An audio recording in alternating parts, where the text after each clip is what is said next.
Hey guys, welcome back to my channel. ನನ್ನ ಹೆಸರು ಸಂತೋಷ್ ಅಂತ. ನಾ ಈ ಚಾನಲ್ ಒಳಗ ಫಿಸಿಕ್ಸ್ ಮತ್ತು ಮ್ಯಾಥಮೆಟಿಕ್ಸ್ ಕಾನ್ಸೆಪ್ಟ್ಸ್ ಅನ್ನ ಡಿಸ್ಕಸ್ ಮಾಡ್ತೀನಿ.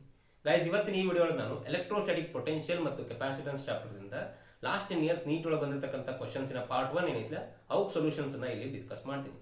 ಒಂದ್ ವೇಳೆ ಯಾರಾದ್ರೂ ಡೈರೆಕ್ಟ್ ಆಗಿ ಸೊಲ್ಯೂಷನ್ಸ್ ವಿಡಿಯೋನ ನೋಡಕತ್ತೀರಪ್ಪ ಅಂತಂದ್ರೆ first please go and watch the questions video.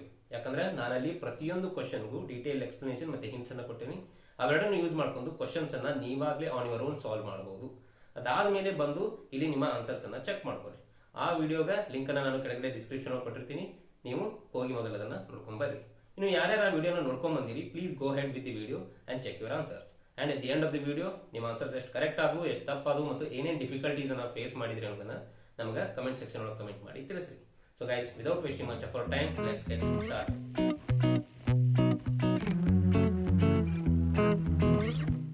Guys, let us begin with question number 1. ಈ ಕ್ವಶನ್ ಅನ್ನ ಡಿಸ್ಕಸ್ ಮಾಡೋ ಮುಂದೆ ನಾವು ನೋಡಿದ್ವಿ ಏನಂತ, ಸೆಂಟರ್ ಆಫ್ ದಿ ಸ್ಕ್ವೇರ್ನಾಗ total electric potential is equal to 0. So sum of individual potentials is equal to 0 at the centre. ಅದನ್ನು ನಾವೇನಂತ ಬರಿತೀವಿ, summation of V is equal to 0. ಏನು ಸಮೇಷನ್ ಆಫ್ ವಿ ಅಂತಂದ್ರೆ ಏನು, minus capital Q divided by 4 pi epsilon naught R plus minus small Q divided by 4 pi epsilon naught R plus 2 capital Q divided by 4 pi epsilon naught r plus 2 small q divided by 4 pi epsilon naught r. So this is equal to 0. ಇನ್ನು denominator ಎಲ್ಲ same ಇರೋದ್ರಿಂದ ಅದನ್ನ ಆ ಕಡೆ ಕಳಿಸ್ರಿ. Minus capital Q minus small Q plus 2 capital Q plus 2 small q is equal to 0 ಆಗುತ್ತೆ. ಇನ್ನು minus capital Q plus 2 capital Q ಅಂದರೆ 1 capital Q ಆಗುತ್ತೆ. Similarly, 1 small q ಆಗುತ್ತೆ. This is equal to 0.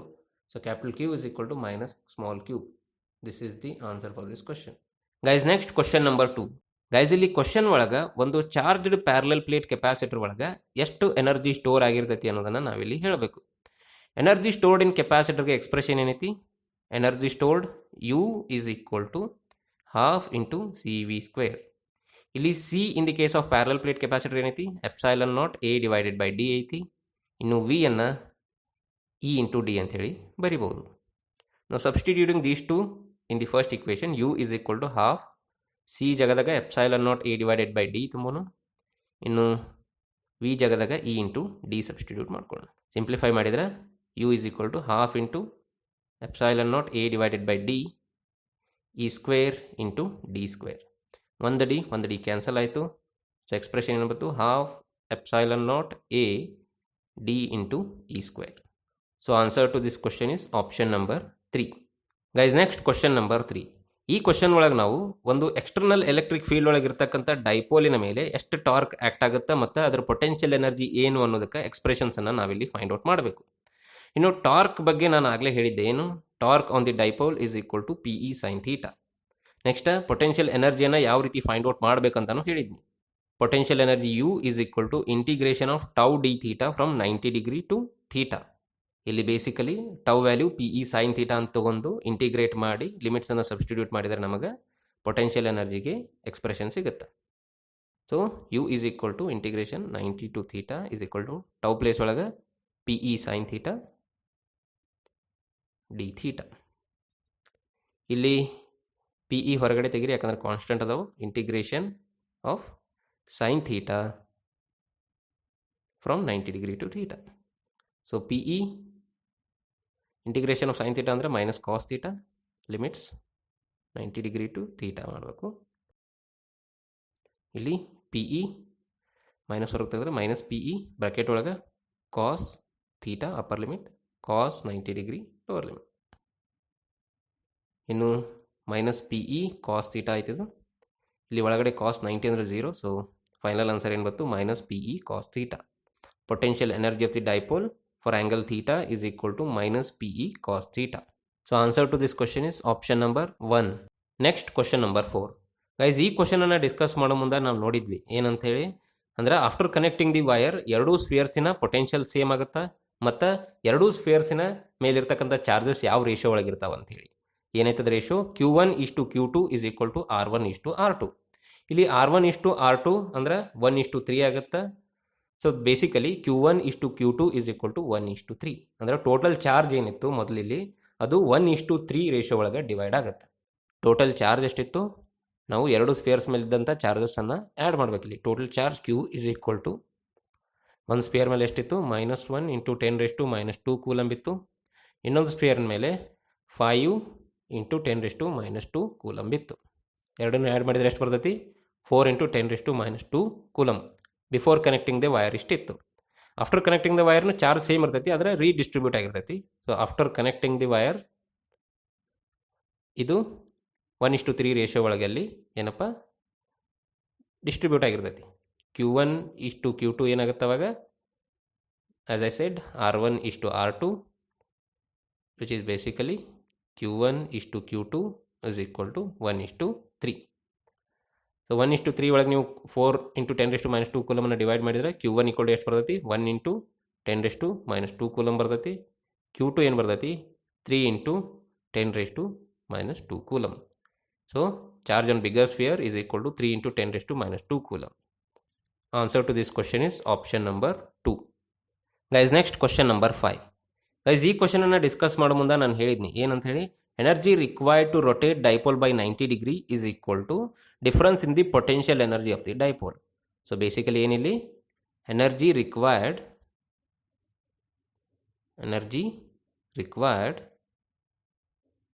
is equal to difference in the potential energies. Difference ಅಂತಂದ್ರೆ ಏನು, final potential energy minus initial potential energy. Final potential energy ಎಷ್ಟು, minus PE cos 90 degree minus initial potential energy minus PE cos 0 degree. ಇಲ್ಲಿ cos 90 ಅಂದರೆ 0, minus ಅಂದರೆ plus PE cos 0. cos 0 ಅಂದರೆ 1 which is equal to PE. So answer to this question is option number 2. Guys, next question number 6. ಈ question ಒಳಗೆ ಒಂದು uniform electric ಫೀಲ್ಡಿನ diagram ಕೊಟ್ಟಾರ. ಅದರೊಳಗೆ 3 ಲೊಕೇಶನ್ಸನ್ನು mark ಮಾಡ್ಯಾರ, ABC. ಇದರೊಳಗೆ ಯಾವ ಪ್ಲೇಸ್ ಒಳಗೆ ಪೊಟೆನ್ಷಿಯಲ್ ಮ್ಯಾಕ್ಸಿಮಮ್ ಐತಿ ಅನ್ನೋದನ್ನು ನಾವಿಲ್ಲಿ ಹೇಳಬೇಕು. ನಾನು ಕ್ವಶನ್ ಡಿಸ್ಕಸ್ ಮಾಡೋ ಮುಂದೆ ಹೇಳಿದ್ನಿ ಏನಂತ, potential decreases in the direction of electric field ಅಂತ ಹೇಳಿದ್ನಿ. ಸೊ ಇಲ್ಲಿ ಎಲೆಕ್ಟ್ರಿಕ್ ಫೀಲ್ಡಿನ ಡೈರೆಕ್ಷನ್ ಟುವಾರ್ಡ್ಸ್ ದಿ ರೈಟ್ ಇರೋದ್ರಿಂದ ಟುವಾರ್ಡ್ಸ್ ದಿ ರೈಟ್ ನೀವು ಹೋದಂಗೆ ಪೊಟೆನ್ಷಿಯಲ್ ಇಲ್ಲಿ ಡಿಕ್ರೀಸ್ ಆಕೋತಾ ಹೋಗುತ್ತೆ. ಅಂದರೆ it is maximum at B and then it decreases little bit at C and then again at A it is lower. ಅಂದರೆ VA is less than VC is less than VB. ಅಂದರೆ it is maximum at B. So answer to this question is option number 4, that is potential is maximum at B. Guys, next question number 7.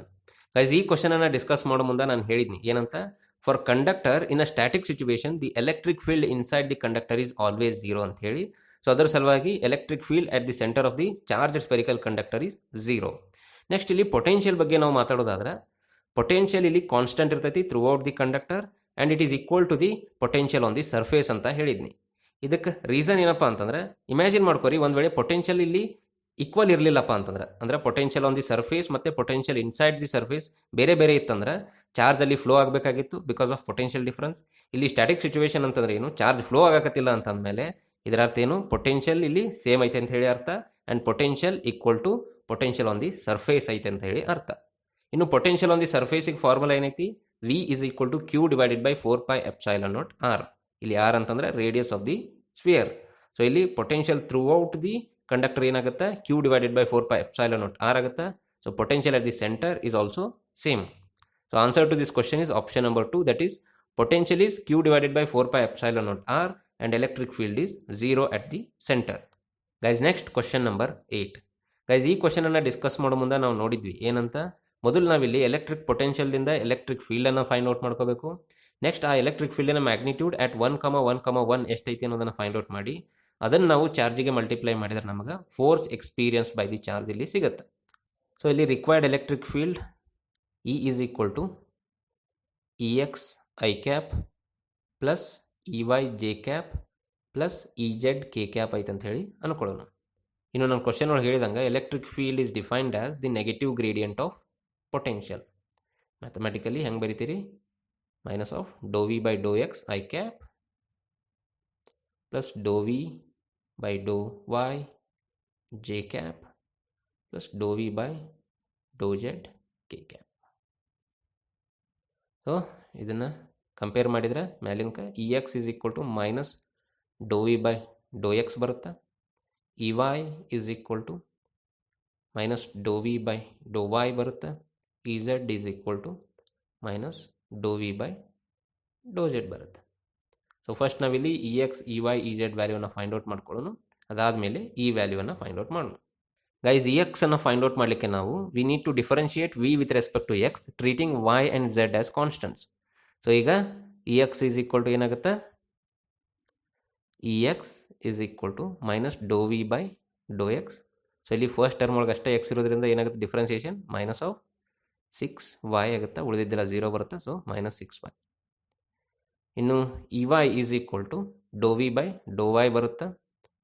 So first term ಒಳಗೆ y ಐತಿ. So 6x ಅದರ differentiation minus 1 plus 2z is equal to minus 6x plus 1 minus 2z. ಇನ್ನು E Z is equal to minus do V by do Z. So ಅಲ್ಲಿ 2yz term ಒಳಗೆ ಅಷ್ಟೇ ಇರೋದ್ರಿಂದ minus of 2y ಬರುತ್ತೆ, is minus 2y. ಇನ್ನು required electric field E is equal to E X I cap plus E Y J cap plus E Z K cap ಐತಿ. So E X value ಏನೈತಿ, minus 6y ಐತಿ. So minus 6y I cap plus E Y value minus 6x plus 1 minus 2z J cap ಐತಿ plus minus 2y K cap. So this is the required electric field. ಇನ್ನು ಇದರೊಳಗೆ X Y Z ವ್ಯಾಲ್ಯೂನ substitute ಮಾಡೋದ್ರ ಮೂಲಕ ನಾವು electric ಫೀಲ್ಡಿನ value ಆಟ್ 1,1,1 ಏನೈತಿ ಅನ್ನೋದನ್ನು ಕಂಡುಹಿಡಿನು. So at 1,1,1 E is equal to ಎಷ್ಟೈತಿ, minus 6 plus 8 I cap plus 8 plus 8 minus 6 J cap plus minus 6 K cap. ಏನಾಯ್ತು, ಇದು 2 ಐ ಕ್ಯಾಪ್ ಆಯ್ತು ಪ್ಲಸ್ 10 ಜೆ ಕ್ಯಾಪ್ ಆಯ್ತು ಮೈನಸ್ 6 ಕೆ ಕ್ಯಾಪ್ ಆಯ್ತು. ಇನ್ನು magnitude of E is equal to under root 2 square plus 10 square plus minus 6 square is equal to under root 4 plus 100 plus 36 ಬಂತು, is under root 140. Under root 140 ಅಂದರೆ ಏನು ಬರಿಬೋದು ನಾವು ಇದನ್ನು, 4 into 35 ಅಂತ ಬರಿಬೋದು. ದಟ್ ಈಸ್ 2 ರೂಟ್ 35 ಮತ್ತು ಎಲೆಕ್ಟ್ರಿಕ್ ಫೀಲ್ಡ್. ಇನ್ನು ಫೋರ್ಸ್ ದ ಮ್ಯಾಗ್ನಿಟ್ಯೂಡ್ ಎಷ್ಟು, Q times the magnitude of electric field, that is 2 into under root 35 ಅಂತಂದರೆ 4 root 35 is the required force. So answer to this question is option number 4. Guys, ಇಲ್ಲಿ question ನೋಡಲಿಕ್ಕೆ ಸ್ವಲ್ಪ lengthy ಅನಿಸಿದ್ರು ನೀವು ಈ ಥರ ಕ್ವಶನ್ಸನ್ನು solve ಮಾಡಿದ್ರಪ್ಪ ಅಂತಂದರೆ quick ಆಗಿ ಆನ್ಸರ್ಸನ್ನು ಫೈಂಡ್ ಔಟ್ ಮಾಡ್ಬೋದು. ಗೈಸ್, ಇಲ್ಲಿಗೆ ಇವತ್ತಿನ ನನ್ನ ಡಿಸ್ಕಷನ್ ಅನ್ನು ಮುಗಿಸ್ತೀನಿ. ಐ ಹೋಪ್ ನಿಮ್ಗೆ ಈ ವಿಡಿಯೋ ಯೂಸ್ಫುಲ್ ಆಯಿತು ಅಂತೇಳಿ ಅನ್ಕೋತೀನಿ. ಒಂದು ವೇಳೆ ನಿಮಗೆ ಈ ವಿಡಿಯೋ ಇಷ್ಟ ಆಗಿತ್ತಪ್ಪ ಅಂತಂದರೆ ಕೆಳಗಡೆ ಲೈಕ್ ಬಟನ್ ಐತಿ, ಅದನ್ನು ಪ್ರೆಸ್ ಮಾಡಿರಿ ಮತ್ತು ಈ ವಿಡಿಯೋನ ನಿಮ್ಮ ಫ್ರೆಂಡ್ಸ್ ಜೊತೆ ಶೇರ್ ಮಾಡಿರಿ. ಮೋಸ್ಟ್ ಇಂಪಾರ್ಟೆಂಟ್ಲಿ ಚಾನಲ್ನ ಸಬ್ಸ್ಕ್ರೈಬ್ ಮಾಡಿರಿ ಮತ್ತು ಬೆಲ್ ಐಕನ್ ಮೇಲೆ ಕ್ಲಿಕ್ ಮಾಡಿರಿ. ಆ್ಯಂಡ್ ಫೈನಲಿ ಹೋಗಿನ ಮುಂಚೆ ನಿಮ್ದು ಏನಾದರೂ ಡೌಟ್ಸ್ ಅಥವಾ ಸಜೆಷನ್ಸ್ ಇದ್ದರೆ ಕೆಳಗಡೆ ಕಮೆಂಟ್ ಬಾಕ್ಸ್ ಒಳಗೆ ಕಮೆಂಟ್ ಮಾಡಿ ನಮಗೆ ತಿಳಿಸ್ರಿ. So guys, thanks for watching and stay tune for the next video.